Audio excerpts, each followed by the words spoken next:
VikesNow, Dustin Baker, the February 3rd edition. We're here to talk about the draft because that is, 84 days away. April 27th, the first round begins, and it'll go for 3 days per usual. And I want to talk to you about a twofold or two-prong draft hypothesis that you should start to prepare for. If you already have this figured out, good for you. But I want to reiterate it, get it on record that I think it's a foregone conclusion that this little scenario happens. Foremost, however, I want to kind of set the table a little bit. So the Vikings have 4 picks right now as of February 3rd on the menu for the 2023 NFL Draft. A first, a third, a fourth, and a fifth. And they do not have a second because of the TJ Hockenson trade. And they, don't have a sixth because of Ross Blacklock. And I don't even remember where the 7th rounder went. You can type in the comments if you want. But yeah, they only have 4 right now. And that is bleak. I think even Bleacher Report put them in an article, the bleakest draft itineraries per team or some shit like that. And the Broncos were, of course, on there. And your favorite team, these guys, were on there because they only have 4. Now, they will get a compensatory pick, probably a 5th rounder because Tyler Hockenson trekked to the New York Jets last offseason. So that's probably on the way. So the 4 right now will instantly turn into 5 as soon as the NFL announces those. So it's a slim cupboard for a team that needs to rebuild the defense on the fly and probably find an upgrade at WR2, whether that's free agency or this event here. But, all right, so the second rounder, that went out the window because of the TJ Hockenson trade. And I think, unless you just can't get over some of his drops, I think 98% of the Vikings community was like, that was worth it. This guy, even though he'll be handsomely paid here pretty soon, should be the Vikings tight end for the next 5 years. And he's productive as all hell. And there were times throughout the 2022 season after he arrived where you're like, what did we do before him? Especially the games where Jefferson was completely covered by the opposition. In return, the Vikings got a 4th rounder in return, so they basically traded down, 2 rounds this year and 1 round next year to boom, get TJ Hockenson, a TE1, who will by default now replace Irv Smith, because I think Irv will walk to another team and get 8, 9, 10 million per year that the Vikings won't pay him.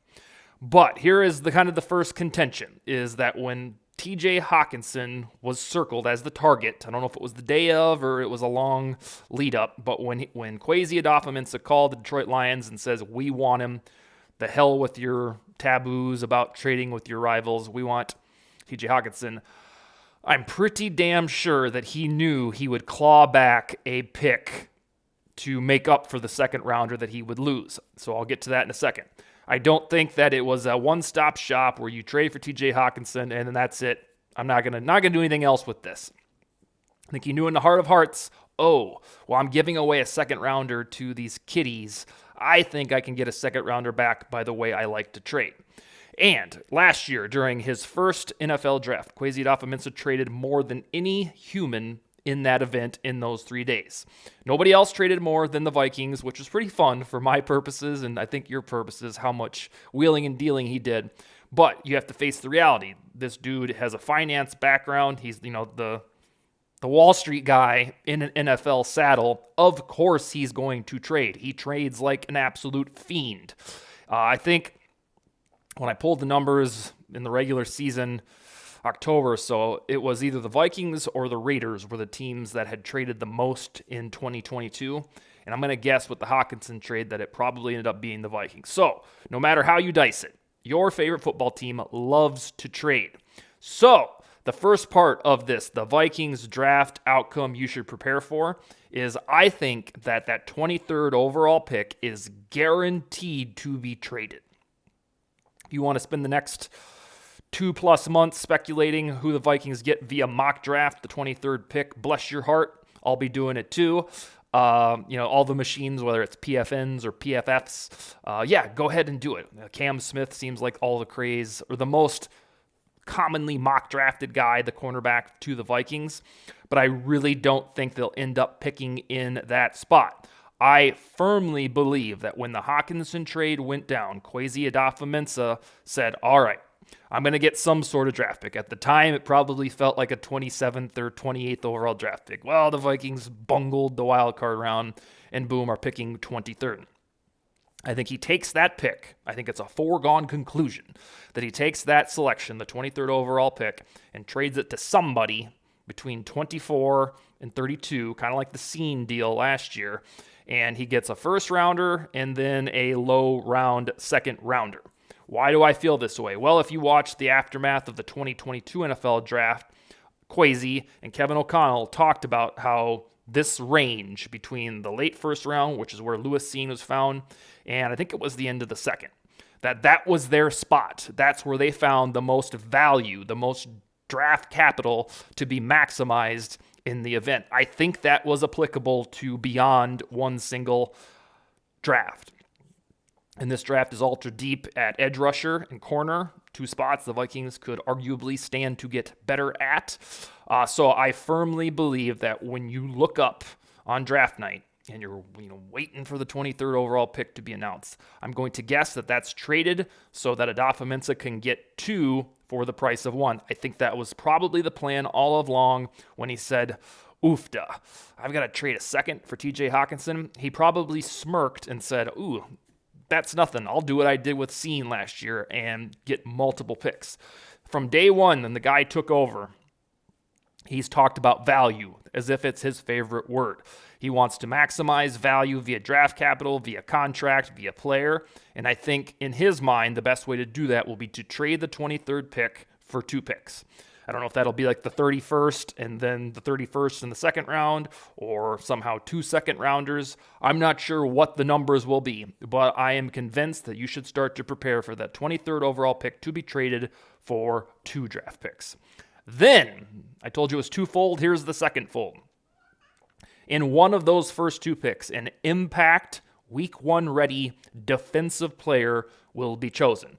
I have not ruled out the possibility of the Vikings selecting a WR2 to complement Justin Jefferson, whose life from here on out is going to be kind of like Calvin Johnson's, just double cupboards. A lot of teams will sell out, kind of like Belichick, takes away your one weapon. The teams are going to sell out, and then therefore you got to use your other shit to beat us.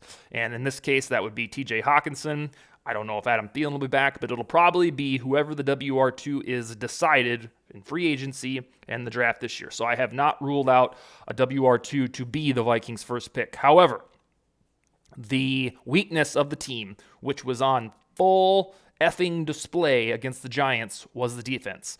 The Vikings are going to make Daniel Jones a lot of money, and I'm not sure he deserves every penny of it. In the 2 games the Vikings played against Daniel Jones, he looked like a bona fide Pro Bowler.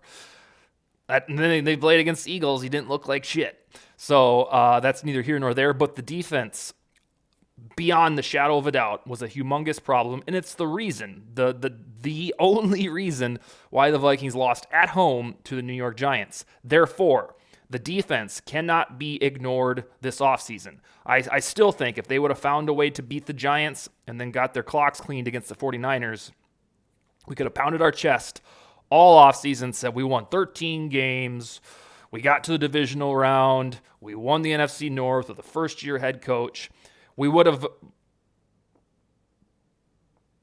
put all of the defensive sins underneath a rug because you won 13 games and you won a playoff game. Of course, they didn't win a playoff game, and the defensive atrocities were exposed. So they fired the defensive coordinator after a 13-win season. Think about that for a minute. The team won 13 games, and you fired your defensive coordinator. Well, they have to get better via personnel. Once they decide who this DC is, if it's Giro Avero, Sean Desai, or Brian Flores, I guess Mike Pettin is still in there, then you have to build out the roster. You have to get younger, leaner, faster, meaner, and more affordable. And I believe the best way to do that will be to select an impact defensive player with one of the first 2 picks. And to piggyback that on the first fold of the theory, I think that will come via trade of the 23rd overall pick.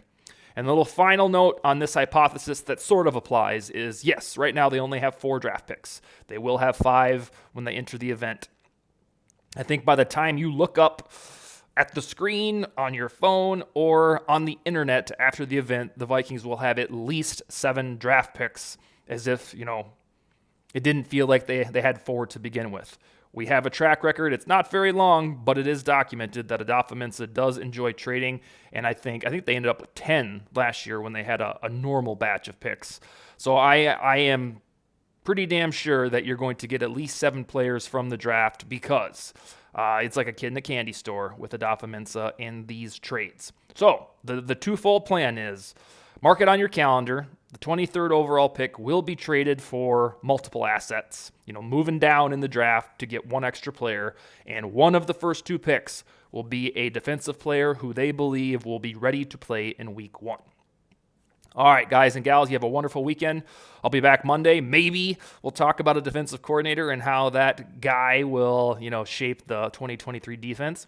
Or we'll just do this dance. We're waiting on the Cardinals and Colts to decide who their head coach is, and then we'll pick the guy who they didn't want. All right, take it easy. Skol, baby.